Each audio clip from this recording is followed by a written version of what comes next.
মায় আমারে বারবার নিষেধ করছে, বাবা ধনীর মেয়ে গরিবের বাড়িতে আনবি না, ধনীর মেয়ে গরিবের বাড়িতে টিকবে না। কয়েকদিন পরে আম্মারে আম্মা কয়ে ডাকতো না। কিন্তু হুজুর আমি মার কথাটা মানছি না, মারে আমি বুঝাইছি না গো আম্মা কোনো অসুবিধা নেই, আমি তারে ভালো করে চিনি, সেও আমারে ভালো করে চিনি গো আম্মা, কোনো অসুবিধা নেই, কোনো অসুবিধা নেই। এইভাবে মারে বুঝাইছি, মায়ও আমার বুঝটা মেনে ফেলছে। কিন্তু আমি এত বড় ভুল করেছি, অফিস থেকে আসলে পরে আমি দেখতাম আমার বউ মার বিরুদ্ধে আমার কানে কানে নালিশ দিত, মন্ত্র দিত। একদিন দুই দিন যাওয়ার পরে আমি মার বিরুদ্ধে অবস্থান নেই। আমি তো তারে মহব্বত করে ভালোবেসে বিয়ে করেছি, এজন্য বউয়ের প্রতি আমি বড় দুর্বল। মার রুমে ঢুইকা মারে বকাবকি শুরু করলাম। মা একদিন দুই দিন তিন দিন এতদিন দুইরা শুধু বউ তোমার বিরুদ্ধে আমার কাছে নালিশ দেয়। কই নাই, আজকে কইতে আইলাম, কেন তুমি এমন করো? মাই কয়ে বাদান রে, সম্পূর্ণ মিথ্যারে বাদান, আমি দুর্বল হয়ে গেছি, বিছানায় পড়ে থাকি, কই কি কইমু। মূলত তোর বউ আমার একটা বোঝা মনে করতেছে সংসারের লাগি, আমার একটা বোঝা মনে করে, খাইবার দিতে চাইলেও খাইতে দেয় না। মোটো আমি ঝগড়া করি নেই হুজুর, ওই দিন আমি মার কথাটাকে এইভাবে বিশ্বাস করি নেই। দ্বিতীয় দিন মার রুমে ঢুকে আবারও বকাবকি করলাম। মায়ের শুধু কয়ে বাদান রে অযথা গালিস না, আমি কোনো ঝগড়া করি নেই। হুজুর তৃতীয় দিন আইসা আমি মার রুমে ঢুইকা মারে বকাবকি কইরা মার গায়ে হাত উঠে ফেলছি, নাউজুবিল্লাহ। যেই মাত্র মার গায়ে হাত উঠাইছি এমনি মা হাউমাউ কইরা কাইন্দা দিছে আর কইতেছে বাদান রে, আজকে তুই বউয়ের কথায় মার গায়ে হাত উঠাই দিলি, অথচ এই হাতটা মা চুমায়া চুমায়া বড় করছি। তোর হাতের মধ্যে মায়ের চুমা আর কারো চুমা নাই রে বাজান। বউয়ের কথায় তুই আমার গায়ে হাত উঠাই দিলি, ঠিক আছে যা, আল্লাহ যেন তোর এই হাত ফসায়া দেয়। রসুল কয় মা বাবায় বদ্ধ দিলে সরাসরি কবুল, সাথে সাথে আল্লাহর আদালতে গ্রান্টেড। যুবক বলতেছে হুজুর মায় বদ্ধ দেওয়ার সাথে সাথে আমি টের পাইছি আমার পায়ের নিচের জমিনটা কাঁপে উঠছে। মায় আর একটা বদ্ধ দিছে, তুই যেন আমার জানাজার নামাজ পড়তে না পারো। হুজুর কিছুদিন পর অফিসে থেকে খবর পাইলাম মা হঠাৎ মারা গেছে। আমি অফিস থেকে আসতে চাইলাম, শহর থেকে গ্রামে আইমু, কিন্তু রাস্তাঘাটে এত সমস্যা হইছে অন্য কোনো দিন হয় না। বাড়িতে বসতে বসতে সন্ধ্যা হয়ে গেছে, মার জানাজা আমি পাই নাই। আমি তখনই বুঝে গেছি মার একটা বদ্ধ কবুল হয়ে গেছে, আরেকটা বদ্ধ হলো আমার হাত যেন পচে যায়। কয়েকদিন পরে আমি দেখতে পেলাম আমার হাতের মধ্যে একটা ফোড়া দেখা দিছে, ফোড়া, এই ফোড়া থেকে পচন শুরু হয়েছে, এত দুর্গন্ধ। ডাক্তারের কাছে গেলাম, অ্যান্টিবায়োটিক হাই অ্যান্টিবায়োটিক দিল, কিন্তু আমার পচা ভালো হয় না, উপরের দিকে খালি উঠে, উপরের দিকে উঠে। ডাক্তার বদলাই, ডাক্তাররা কয় আমরা তো বুঝি না কেন তোমার এই রোগ ভালো হয় না, এর উপরে তো কোনো ট্রিটমেন্ট নাই, এর উপরে তো কোনো ওষুধ নাই, ভালো হয়ে তো যাওয়ার কথা। হুজুর সব ডাক্তার যখন একই কথা কয় আমরা তো রোগ ধরতে পারি না, তখন আমি কইছি ডাক্তার তোমরা রোগ ধরতে না পারলেও আমি আমার রোগ ধরে ফেলেছি গো, এই রোগ হলো আমার মার বদদোয়া। বাপ মারে খুশি করতে লক্ষ টাকা খরচ করা লাগে না রে, মারে বাবারে খুশি করতে বোয়াল মাছ খাওয়ানো লাগে না, বড় বড় মাছ মুরগিও খাওয়ানো লাগে না। মারে বাবারে খুশি করতে মুখ বইরা শুধু আম্মা আব্বা কয়া ডাক দিও বেশি বেশি, দেখবা বাপ মার দিল খুশি হয়ে গেছে। সন্তান যত বড়ই হোক মা বাবার কাছে কখনো বড় হয় না। আমরা বড় হওয়ার পরে আম্মা কয়া ডাকতে শরমাই, কিন্তু এই আম্মা ডাকটা শোনার জন্য মার দিল খাঁ খাঁ করে, বাবার দিল আব্বা ডাকটা শোনার জন্য খাঁ খাঁ করে। কারণ সন্তান যত বড়ই হোক বাপ মার কাছে শিশু থাকে, কিন্তু তুমি মার কলিজায় ব্যথা দিয়া রাতে ঘুমাইছো, মার সাথে এমন আচরণ তুমি করেছো যে আচরণে মার কলিজায় ব্যথা, বাবার কলিজায় ব্যথা। ঘুমাইতে গেলে মার ঘুম আসে না, বাবার ঘুম আসে না, চোখ দিয়া পানি পড়ে।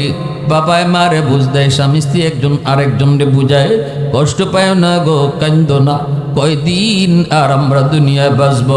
ঘুমায় পড়ো, ঘুমায় পড়ো। বৃদ্ধ বাপ মা একজন আরেকজনের সান্ত্বনা দেয়।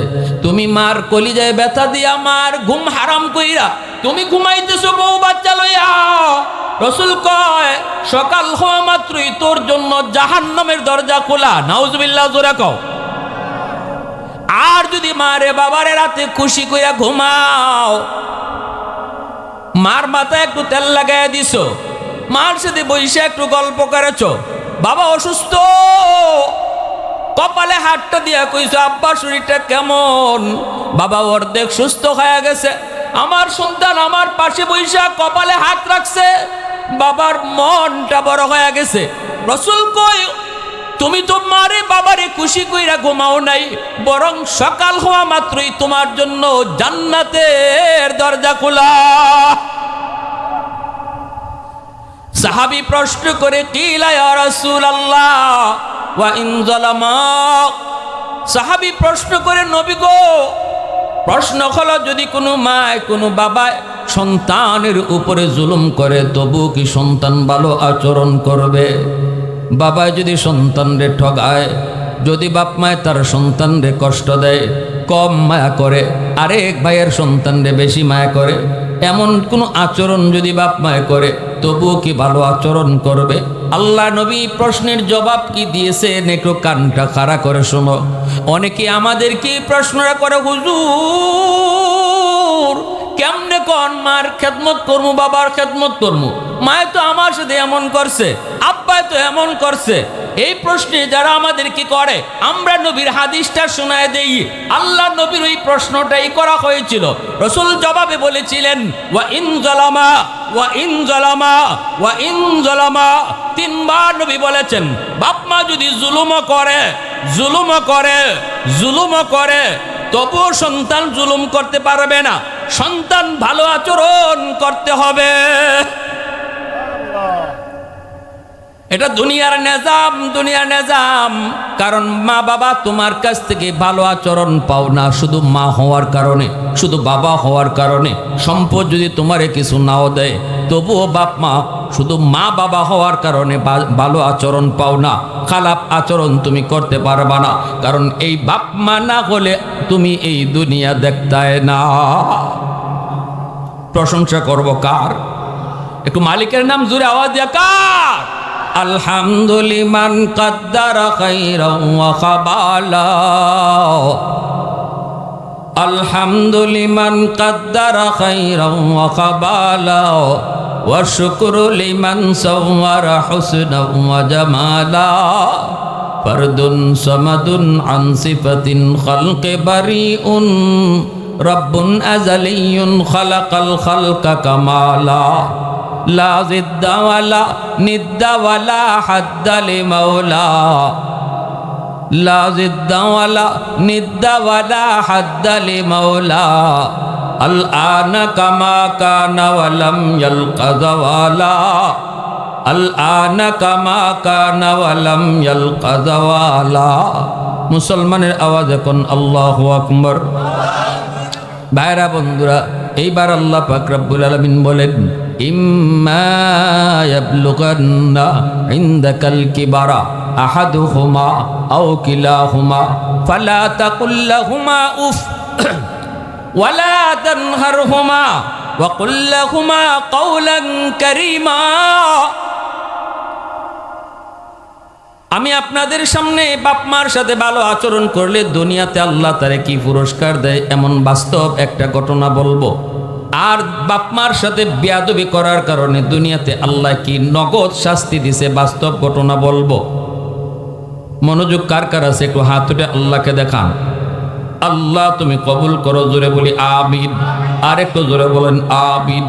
আল্লাহ বলেন জানোনি যখনই তোমার বাপ মা বৃদ্ধ বয়সে উপনীত হবে আলাদা নজর রাখো, সাবধান এমন কোন আচরণ তুমি কইরো না রে আল্লাহর গোলাম যেই আচরণে মার মুখ থেকে উফ শব্দ বের হয়েছে, বাবার মুখ থেকে আহ শব্দ বের হয়েছে, আহ আজকে আমার সন্তান এমনটা কইতে পারলো, আল্লাহ কয় সাবধান, আহ শব্দ বের করাবি না।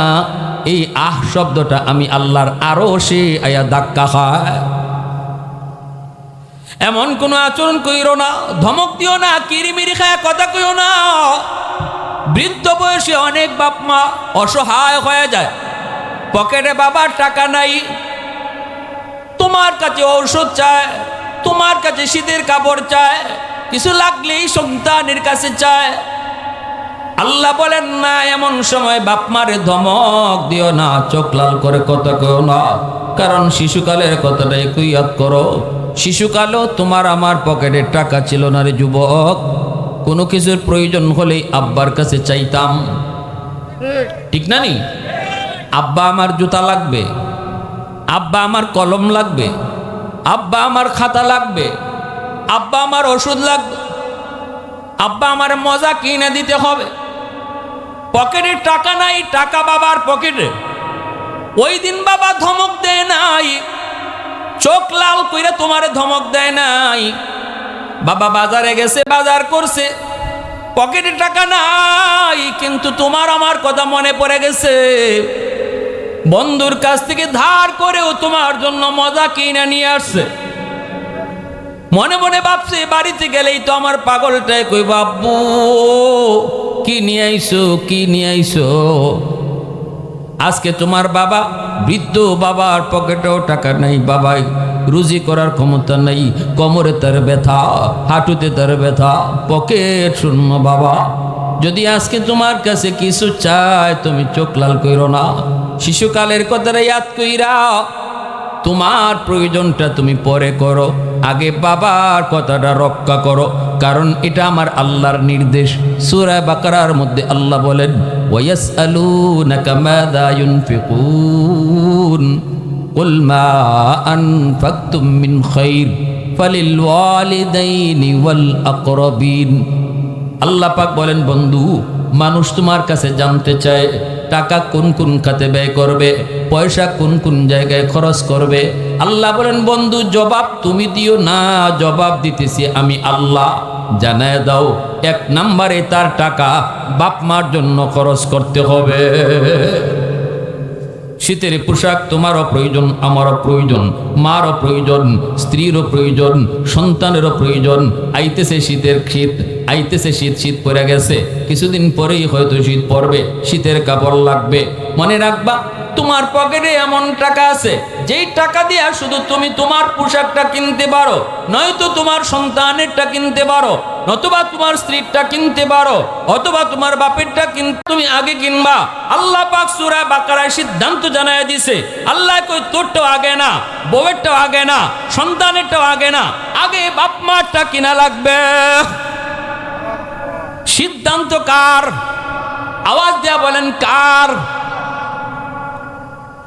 এজন্য আমার ভাইরা ভালো করে মনে রাখবেন, আল্লাহ পাক কয় বৃদ্ধ বয়সে বাপ মার দিকে আলাদা নজর রাখো।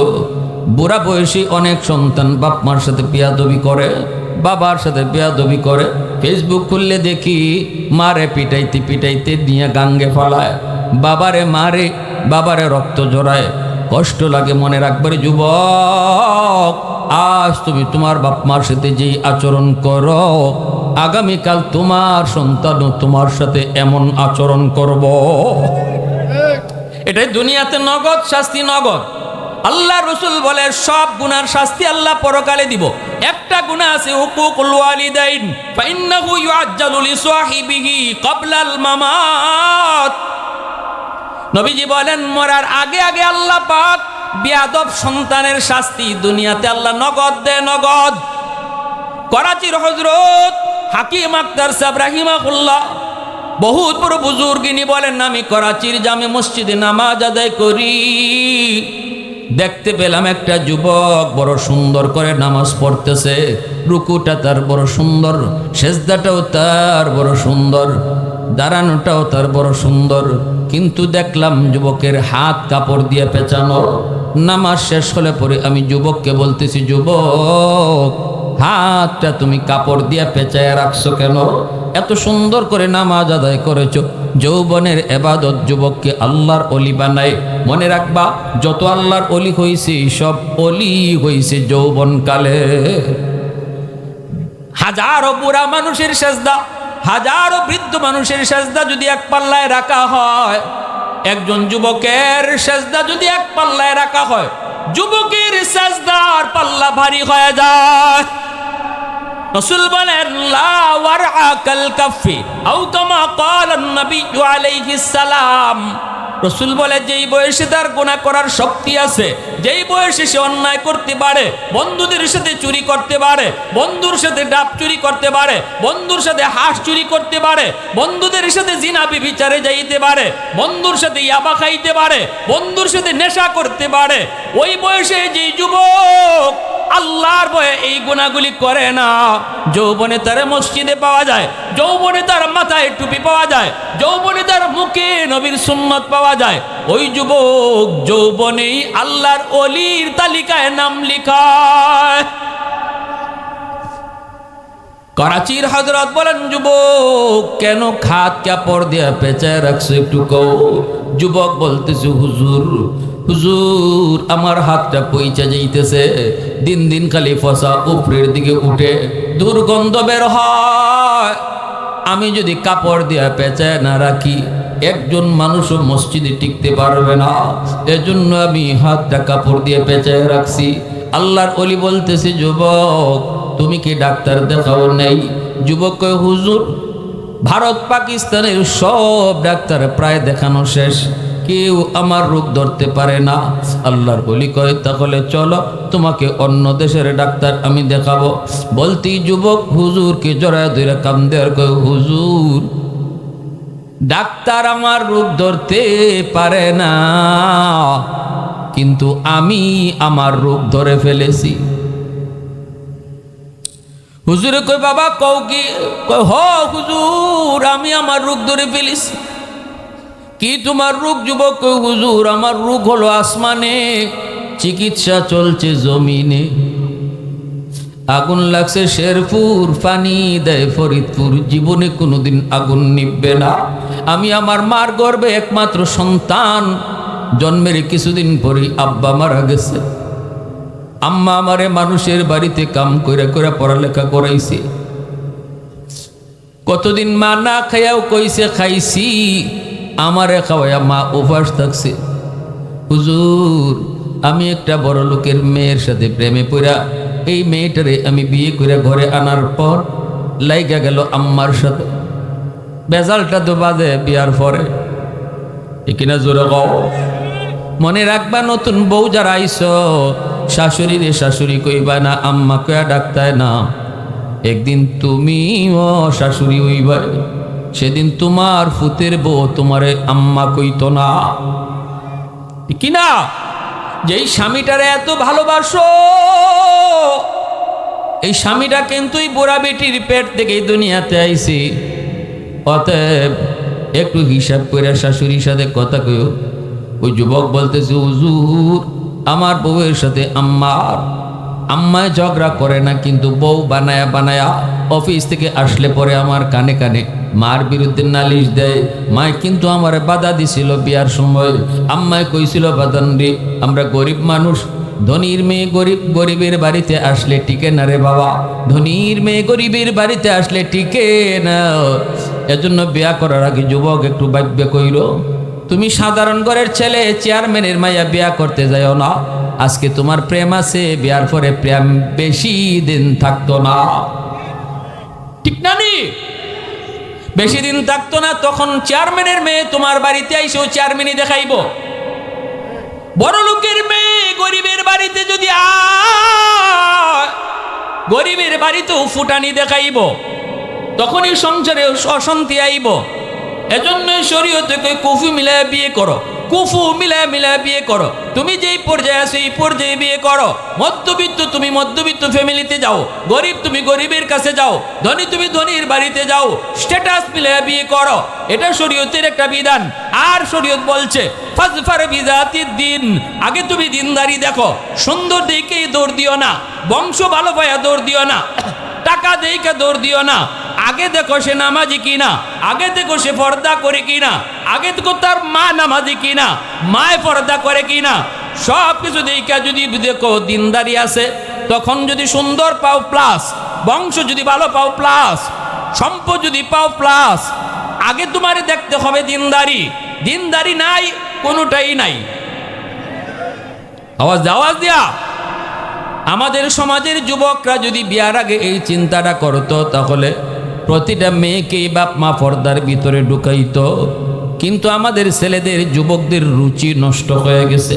অনেক যুবকদের, সব যুবকদের কথা বলি না, কিছু কিছু যুবকদের রুচি নষ্ট হয়ে গেছে। রুচি নষ্ট হয়ে গেছে কেমনি আর বাংলায় কইতাম, রুচি নষ্ট হয়ে গেছে।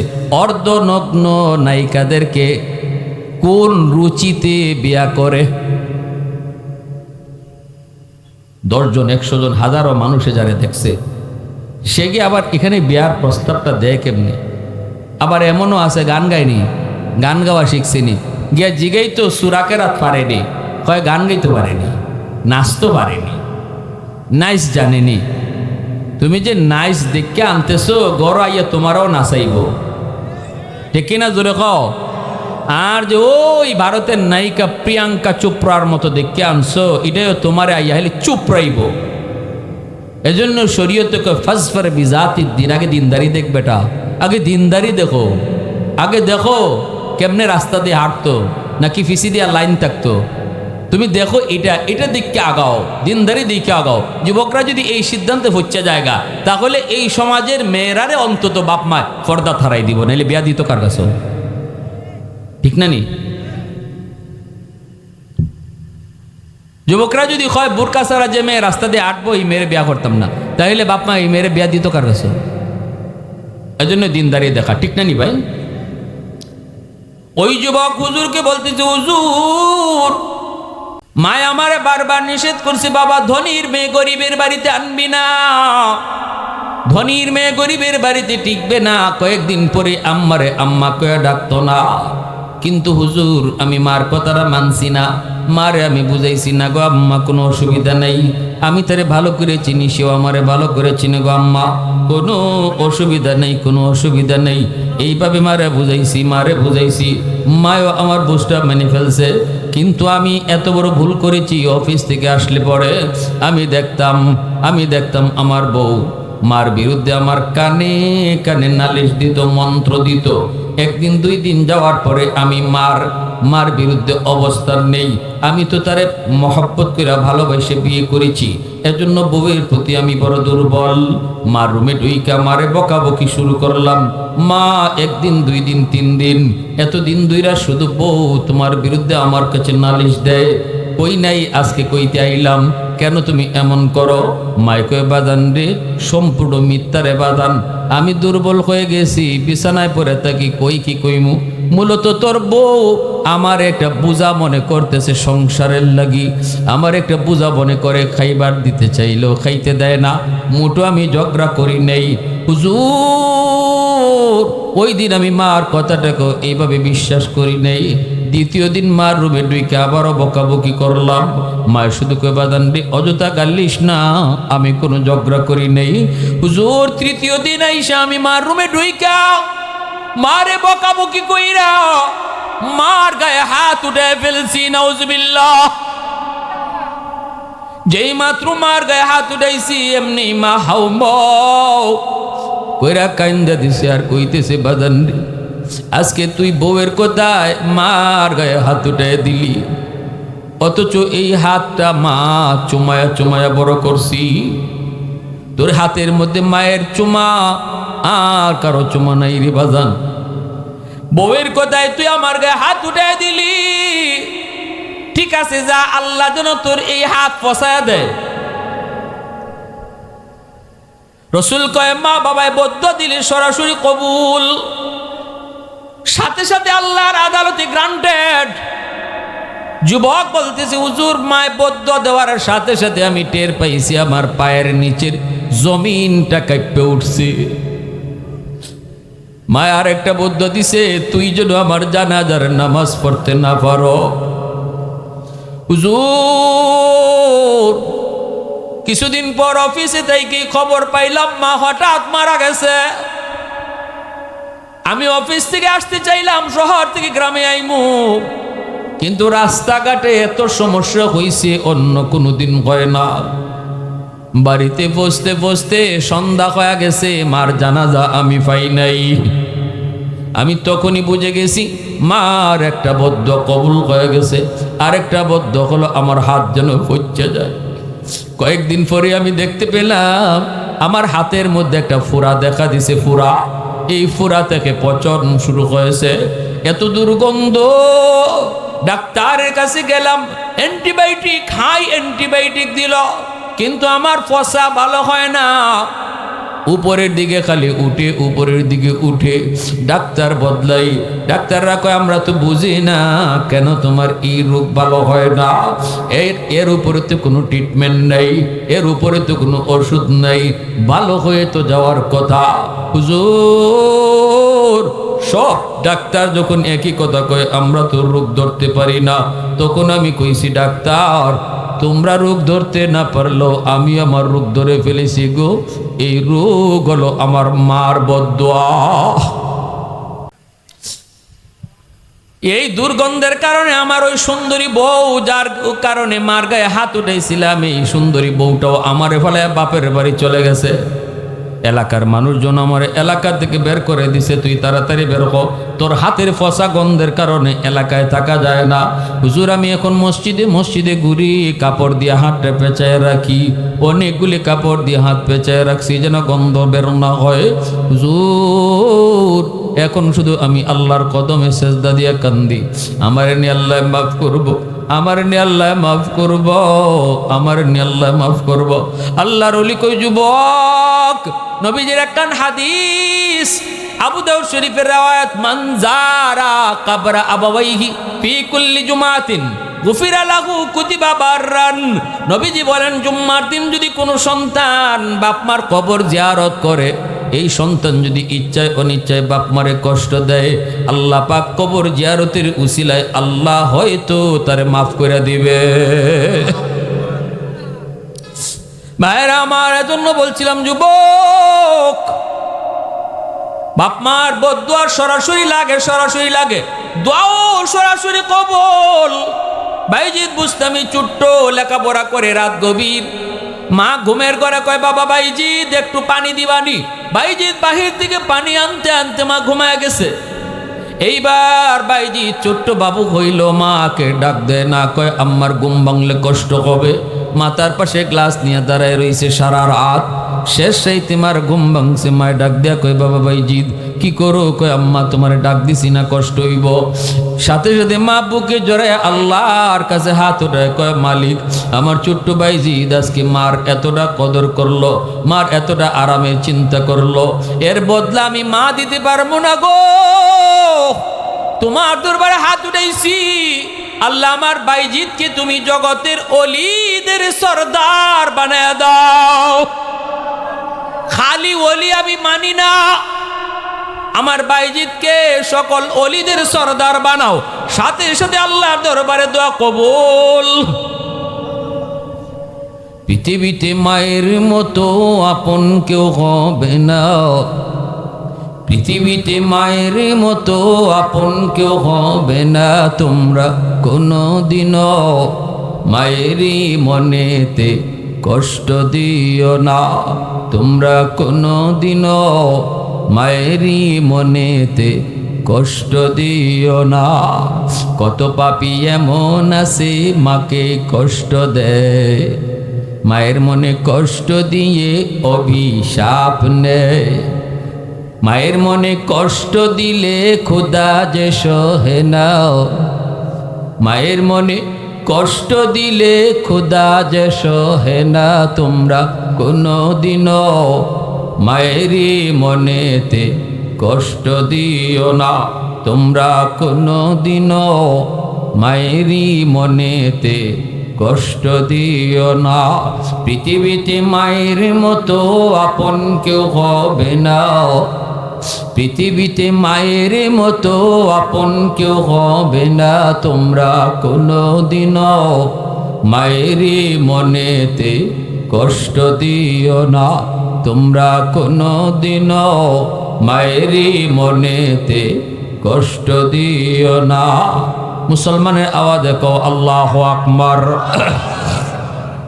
অসুবিধা হইতেছে আপনাদের?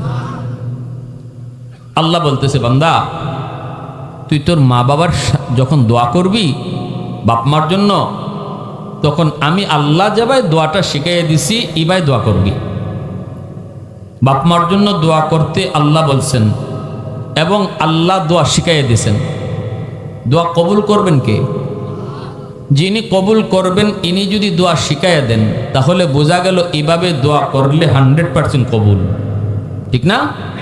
ফ্যাক্টরির মালিক যে চাকরি নিয়োগ করব, হাজারো দরখাস্ত এসেছে, প্রার্থী এসেছে, একজন রে মালিকের ডাক্কে আইনে যদি কয় আমার কাছে কেমনে দরখাস্ত লিখতে হয় আসো তোমারে শিখাইয়া দিই, মালিকে যদি নিজেই দরখাস্ত লিখে দেয়া দেয় তাহলে বোঝা গেল এর চাকরি হইব 100%, ঠিক না? আল্লাহ পাক বলেন রব্বির হামহুমা কামা রব্বায়ানি সগীরা। বলো যখনই বাপ মার জন্য তুমি দোয়া করবে তখনই বলবে আল্লাহ আমার আব্বা আম্মা শিশুকালে আমাকে যেই রকম আদর করছেন, যেই রকম মায়া করছেন, আজ আমার আব্বা আম্মারও তুমি এই রকম মায়া কইরো। শিশুকালের কথাটা আল্লাহ আলাদাভাবে উল্লেখ করে শুনাইছেন, কারণ হলো শিশুকালে বাপ মা সন্তানের জন্য কি না করে এই জিনিসটা আল্লাহ পাক কয় বান্দা তুই জানোস না আমি জানি। তোর মা কত রাত তোর মাতার পাশে দাঁড়ায় দাঁড়ায় পাহারা দিছে, অসুস্থ হয়েছিলে তুই, বাবা কত রাত তোর পাশে দাঁড়ায় দাঁড়াইয়া রাত কাটাইয়া দিছি আমি জানি। শিশুকালে বাবা সিরা লঙ্গি পুরা ঈদগাহে তোরে নতুন কাপড় পরাইয়া নিছে, আজকে তুই বাবা হয়ে বড় হয়ে গেছ, মনে নাই কিন্তু আমি আল্লাহর মনে আছে। এজন্য যখনই বাপ মার জন্য দোয়া করবি শিশুকালের কথাটা আমি আল্লাহর ইয়াদ করাইস, ইয়াদ তো আমার আছে, ওই মূলত আমি তোরে ইয়াদ করাইতেছি। ওই দিনও আমি পত্রিকায় দেখেছি চীনে একটা বিল্ডিং ধসে পড়ে গেছে, মানুষজন মারা গেছে, কিন্তু 21 দিন পর একটা মা দুধের বাচ্চা সহ জীবিত পাওয়া গেছে। এইরকম বিল্ডিং এর তলে একটা জায়গার মধ্যে 21 দিন পর তার উদ্ধার করছি, কঙ্কাল হয়ে গেছে কিন্তু শিশুটাও জীবিত, মাও জীবিত। আল্লাহু আকবার। দুধের বাচ্চাটা কেমনে জীবিত? ডাক্তাররা অবাক হয়ে গেল। এইবার ডাক্তাররা ট্রিটমেন্ট করে আর দেখে মহিলা মার একটা আঙ্গুলের মাথাও নাই, প্রতিটা আঙ্গুলের মাথা কাটা। ডাক্তাররা জিগায় মা গো, ও মা বাচ্চাটা কেমনে বাঁচলো? বুকের দুধ তো তোমার শুকায় গেছে অবশ্যই, এরপরে দুধের বাচ্চারে কেমনে তুমি বাঁচাইছ? মায় কান্দে আর কয় ডাক্তার আমার আঙ্গুলগুলা দেখো, একটা আঙ্গুলের মাথাও নাই। যখনই আমার বুকের দুধ শুকিয়ে গেছে তখন আমি দাঁত দিয়ে আঙ্গুলটা কাটছি, আঙ্গুলটা কাটতে আঙ্গুলটারে ফালাইয়া দিছি। এই আঙ্গুল কাটা দিয়ে যে রক্ত বাইরেছে এই রক্ত খাওয়ায়া খাওয়াই আমার সন্তানরা আমি বাঁচাইয়া রাখছি।